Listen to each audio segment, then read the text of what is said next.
So Iran submitted its proposals to end this war, and we did hear from President Trump. He said it was totally unacceptable. Those were his words. I'm quoting him directly. He also said at a news conference on Monday morning here in Washington, D.C. at the White House that the ceasefire, in his view, is on life support right now. So what do you think happens next? Well, Trump already launched a war that was illegal and a major act of aggression, and he murdered Iranians for 39 days, slaughtered hundreds of little children, and he failed. And so if he wants to go back to war, we are more than prepared to give the United States armed forces the response that they received last time round. And I think that under the current circumstances, where the global economy is heading towards a major recession and possible depression, if war is resumed, if aggression is resumed, then I think we will have a Great Depression far worse than what we had in the 1930s. And the world will, of course, blame Trump, Netanyahu, and Zionism. What is your assessment of the current status of the ceasefire? Well, there is no ceasefire. The United States has imposed a siege on Iranian ports, a starvation siege. We see American senators on TV gloating about how people in Iran don't have food. Of course, that's nonsense, and no one is going hungry in Iran. And Iran has borders with 15 different countries, but that's not a ceasefire.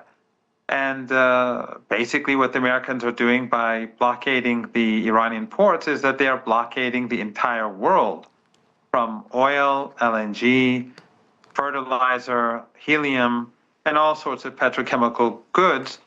And that will soon start to break up the supply chains for businesses across the world. So what he is doing, what he and Netanyahu are doing, is wrecking the global economy in their quest to strengthen the genocidal Israeli regime. What do you make of the way President Trump negotiates what is a very, very sensitive issue, a very complex issue, and something that, as you point out, affects the entire world? I mean, if you look at the tone that he uses, the language that he uses, responding to the Iranian proposals with a social media posting saying totally unacceptable, referring to senior Iranian diplomats as so-called representatives of the country. What does that tell you about how seriously he takes these talks? Or is he just out of touch with the reality on the ground? And that's how he behaves, and that's how he treats the world, and that's how he treats his own people. And the people around him tell him, I assume, what he wants to hear about his greatness and how he's fantastic and how he's always winning. And that, I think, has led him to become completely detached from reality in many instances. But it's not just him. Western political elites have been talking nonsense about Iran for decades. They like to say it's an unpopular regime. They love to call it a regime. Whenever you see them repeat the word regime time after time, you can tell how angry and upset they are. They say it's imploding. They say it's falling apart. They say it's corrupt, but it doesn't seem to collapse. It doesn't fall apart. And when they wage major war against the country, they lost. And that shows that the Islamic Republic of Iran has a high degree of popular legitimacy. It has a very sophisticated constitution, and the institutions are strong.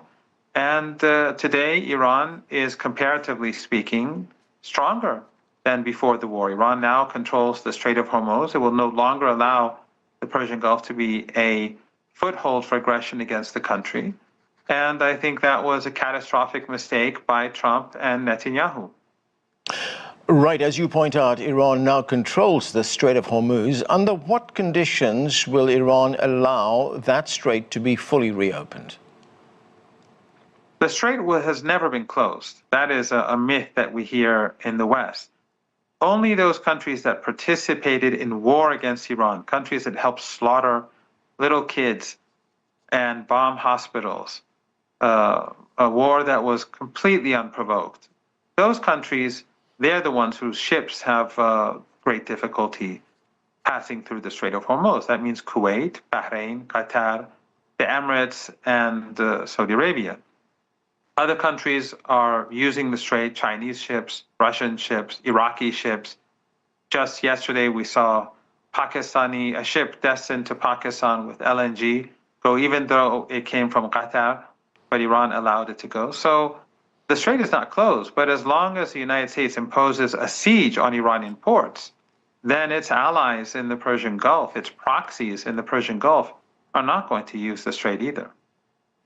Do you envisage a scenario where the strait will be fully reopened to all traffic without there being any agreement on some of the other major issues, things like, for instance, the lifting of sanctions, the unfreezing of Iranian assets, and most importantly, a legally binding, internationally backed agreement that Israel and the United States would not attack Iran again?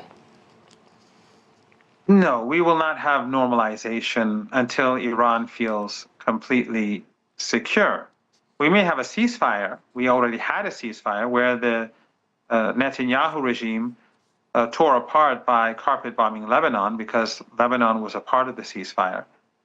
And then later on, when Netanyahu at least briefly accepted the ceasefire, Iran was going to allow some of these ships to go through, these ships belonging to these 5 countries to go through the Strait of Hormuz.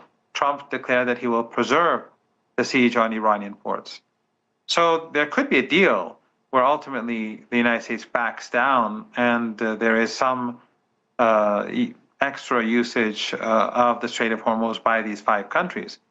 But Iran is not going to allow the United States to be able to assault it again in future and get away with it. So without a doubt, Iran is going to use its leverage to make sure that at some point the Americans recognize that attacking Iran, murdering little Iranian school children is not worth it. Now, we're also seeing the violence against Lebanon, violence from Israel against Lebanon escalate. Israel continues to bomb Lebanon, to use its missiles on Lebanon as well. Now, we understand that there was a clause in the Iranian response to the United States which concerned Lebanon, and Iran wants that violence to stop. It wants Israel to stop using its bombs against the Lebanese. How bright is that red line for Iran? I mean, could that be a deal breaker if Israel doesn't agree to that?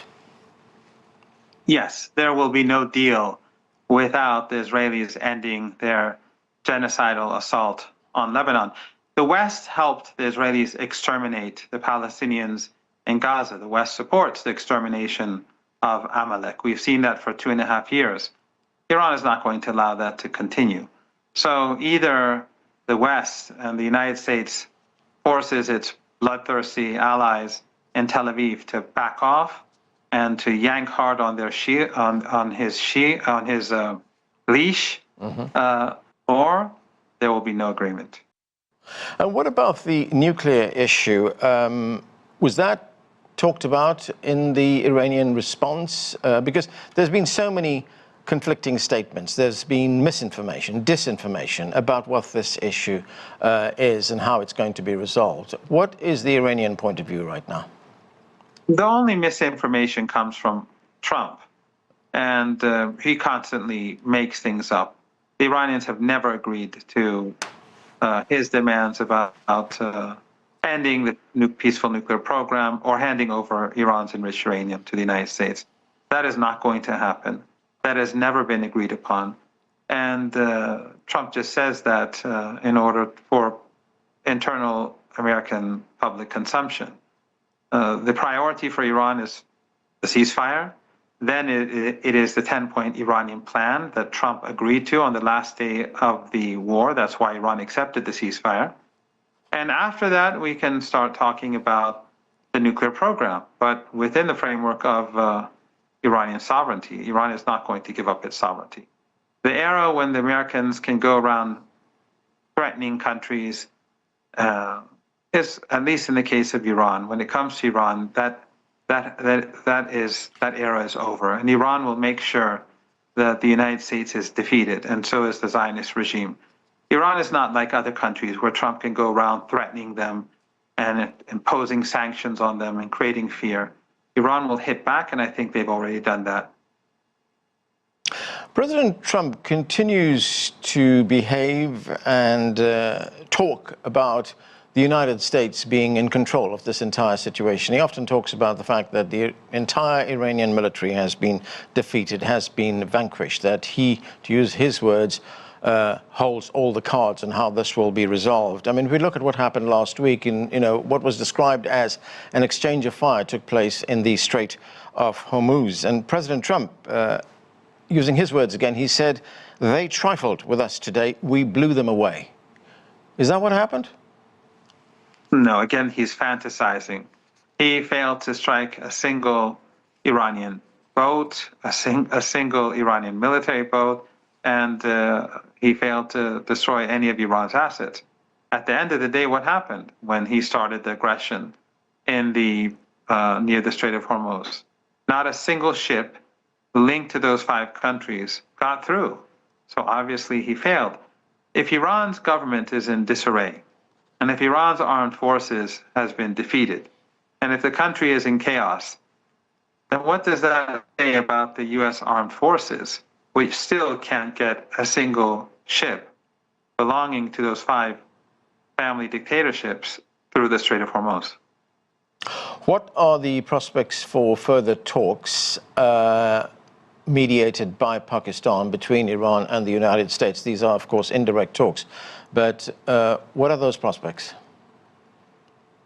That would depend on Trump and the Trump regime. The Iranians are not going to give up on their sovereignty. And the 10-point plan is a very reasonable plan. It is reparations. They slaughtered 3,400 Iranians. They slaughtered little children at school. They destroyed hospitals. They destroyed public bridges. They have to pay the price. In addition to that, they have to respect Iran's sovereignty, and they have to give real assurances that they will not attack Iranian people again. This is unacceptable to the United States because the United States is an empire, and the empire believes that it has special privileges, and everyone else must accept the dictates of the empire. Just like the Zionist regime believes itself to be a master people and the rest to be Amalek and subordinate to them, that's not acceptable to us. It's not acceptable to Iran's allies across the region, and it's not going to work. Dr. Mοχάμαντ Μαράντι, thanks for being with us. Thank you for having me.